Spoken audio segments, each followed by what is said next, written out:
एक बहुत ही common question जो मैं बहुत सारे अपने फीमेल पेशेंट्स से सुनती हूँ कि मैम आगे फेस के हेयर्स को कैसे रिमूव किया जा सकता है।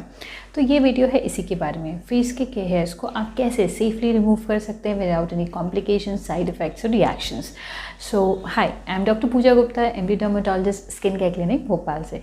और अगर आपने अभी तक मुझे इंस्टाग्राम पे फॉलो नहीं किया है तो प्लीज़ कर लीजिए। मैं उसमें छोटे स्किन केयर टिप्स और छोटे वीडियोस डालती रहती हूँ जो काफ़ी इन्फॉर्मेशनल होते हैं। अगर आपने मेरा यूट्यूब चैनल भी सब्सक्राइब नहीं किया है तो डेफिनेटली कर लीजिए, बेल आइकन को प्रेस करिए ताकि आपको मेरे हर एक नए वीडियो का नोटिफिकेशन मिलता रहे।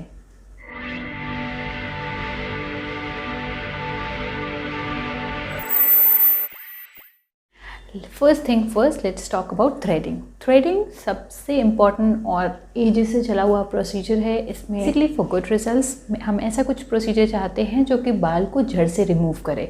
ग्रोथ कम हो जाती है over a very long period of time. तो threading is a safe alternative. आप डेफिनेटली इसे अपने आईब्रोज और अपर लिप्स को ट्रीट कर सकते हैं। इसी का एक फॉर्म और होता है ट्वीज़र।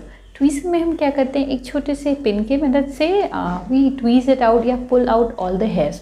इसको भी बाल की जड़ से रिमूव किया जा सकता है। बट द थिंग इज़ कि थ्रेडिंग अगर आप कराते हैं तो एक लंबा एरिया आप इजीली कवर करा सकते हैं, बट ट्वीज़िंग एक एक बाल थोड़ा सा पेनफुल हो सकता है।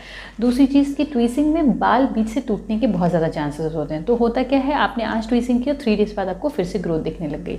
तो इस बात का ध्यान रखिएगा। दूसरी चीज़, जिनकी स्किन बहुत थिन है या बहुत सेंसिटिव है, उनके साथ क्या होता है कि बाल पकड़ के निकालने में स्किन के खिंचने के भी चांसेस होते हैं। थर्ड जो मैं बात करूँगी वो भी सेम ही है। ये है बेसिकली मैकेनिकल, यानी कि epilators. You are right. Epilator actually एक हैंड हेल्ड डिवाइस होता है जो कि बाल को जड़ से ही खींच के निकाल लेता है। इट वर्क्स लाइक थ्रेडिंग और ट्वीजिंग ओनली, बट क्योंकि मैकेनिकल होता है, फास्ट होता है और बहुत बड़ा एरिया एक साथ करता है, इसलिए काफ़ी पेनफुल हो सकता है। तो हमेशा आप ये कर सकते हैं कि ट्वीज करने के तुरंत बाद आप एक आइस पैक वहाँ पे रख लें। इससे तुरंत इन्फ्लेमेशन और जो प्लेन हो रहा होगा वो आपको सेटल डाउन हो जाएगा। अदरवाइज एपिलेशन भी बहुत सेफ ऑल्टरनेटिव है जिनको ये सूट करता है। नेक्स्ट वो है जो हम पूरे फुल बॉडी एरियाज के लिए बहुत कॉमनली कराते हैं। जी हाँ, वैक्सिंग की 2 टाइप का हो सकता है, हॉट वैक्स या कोल्ड वैक्स। हॉट इंपॉर्टेंट ये चीज़ें हैं कि जब भी आप फेस वगैरह पे वैक्सिंग कराएं तो उस एरिया को अच्छे से खींच के टॉट रखें और उसके बाद वैक्सिंग कराइए। और दूसरा, अगर आपको फेस पे टैनिंग वगैरह है तो ये इसको भी क्लीन करने में हेल्प करता है, क्योंकि आपकी स्किन की सुपरफिशियल मोस्ट लेयर को भी ये रिमूव कर देता है। फेस पे अगर आप कराने चाह रहे हैं तो मैं हॉट वैक्स सजेस्ट करूँगी in comparison to cold wax. The reason behind इसकी कोल्ड वैक्स क्योंकि स्लोली काम करता है, इसलिए वो बहुत ज़्यादा पेनफुल हो सकता है। और हॉट वैक्स अगर आप एक एक्सपर्ट के हाथों से करवा रहे हैं, एक अच्छे ब्यूटिशियन या क्लिनिक में, तो बहुत ईजी प्रोसीजर है। हमेशा जब भी आप फेस पे वैक्सिंग कराइए, छोटा एरिया से ही स्टार्ट करिए। हमेशा एक टेस्टिंग एरिया आप अपने कान के जस्ट आगे या पीछे के एरिया में करवा सकें, ताकि आपको पता लग जाए कि आपको कोई रिएक्शन, एलर्जी, साइड इफेक्ट या पैचीनेस वगैरह तो नहीं आ रही है। कोई भी एपिलेशन प्रोसीजर कराते हैं तो हमेशा याद रखिए कि क्योंकि ये स्किन की टॉपमोस्ट लेयर को निकाल रहा है, इसलिए पिछले 1 महीने में कुछ चीज़ों का ध्यान रखना है। आपको बिल्कुल नो रेटिनॉल्स, कोई भी रेटिनॉल रात में नहीं लगाना है। अगर आपको वहाँ पे एक्ने है, इन्फ्लेमेशन है, पस आ रहा है, या आपको वैक्सिंग बिल्कुल नहीं करानी है। अगर आपकी सेंसिटिव स्किन है, ड्राई है, तो भी आपको वैक्सिंग बिल्कुल नहीं करानी है। अगर आप घर पे खुद से वैक्सिंग कर रहे हैं तो हमेशा ध्यान रखिएगा, पहले उस वैक्स को हाथ पे लगा के टेस्ट कर लीजिएगा, फिर ही फेस पे लगाइएगा। होता क्या है, हमें टेम्परेचर का आइडिया नहीं लगता, और बहुत अगर हॉट वैक्स आपने फेस पे लगा लिया तो बर्न होने के बहुत ज़्यादा चांसेस है। नेक्स्ट वो जो आजकल काफ़ी हाइप्ड है, बेसिकली डर्माप्लेनिंग या शेविंग। जी हाँ, पहले शेविंग को सिर्फ एक मेन यूजिंग थिंग या मेंस प्रोसीजर माना जाता था, बट आजकल फीमेल्स भी बहुत ईजिली कर लेती हैं और एक्चुअली इसमें कोई प्रॉब्लम नहीं। एक बहुत ही कॉमन मिथ है शेविंग के साथ कि जब आप रेगुलरली शेव करते हैं तो बाल मोटे काले आते हैं। ऐसा नहीं है। होता क्या है कि जब आप वैक्सिंग या थ्रेडिंग कराते हैं तो बाल की जड़ से बाल निकलते हैं, तो वो हल्के पतले रोए जैसे होते हैं, तो इसलिए जब आप उसको टच करते हो तो सॉफ्ट जैसा फील होता है। बट जब आप शेविंग कर लेते हैं तो आप एक पतले लंबे बाल को बीच से काट दे रहे हो, तो वो जो अब नई ग्रोथ आएगी वो actually lower half of the original hair है। तो ऑब्वियसली वो मोटी होगी, थिक होगी और थोड़ी सी खुरदुरी खुरदुरी फील होगी।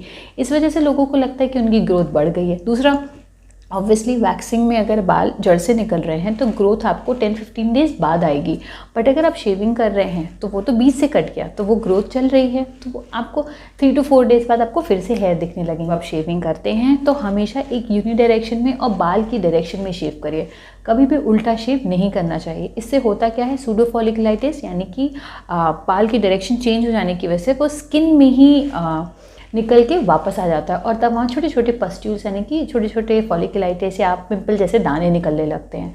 तो इस बात का हमेशा ध्यान रखिएगा।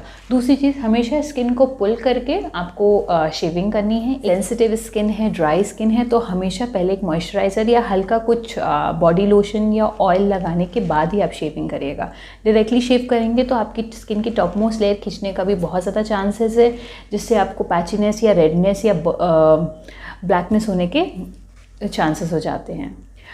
नेक्स्ट आता है शेविंग क्रीम्स।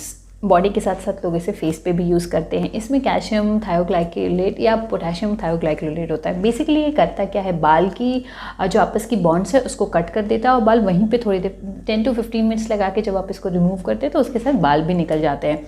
ये भी काइंड ऑफ शेविंग ही है, बट इसमें आप शेवर के बजाय क्रीम यूज़ कर रहे हैं। पर इम्पॉर्टेंट ये है कि बहुत सारे लोगों को रेगुलरली अगर आप शेविंग हेयर रिमूवल क्रीम्स वगैरह यूज़ करने देते रहते हैं तो उस जगह की स्किन थिक हो जाती है, बर्न हो जाती है, ब्लैक हो जाती है, स्पेशली अंडर आर्म्स में और साइड के एरिया में।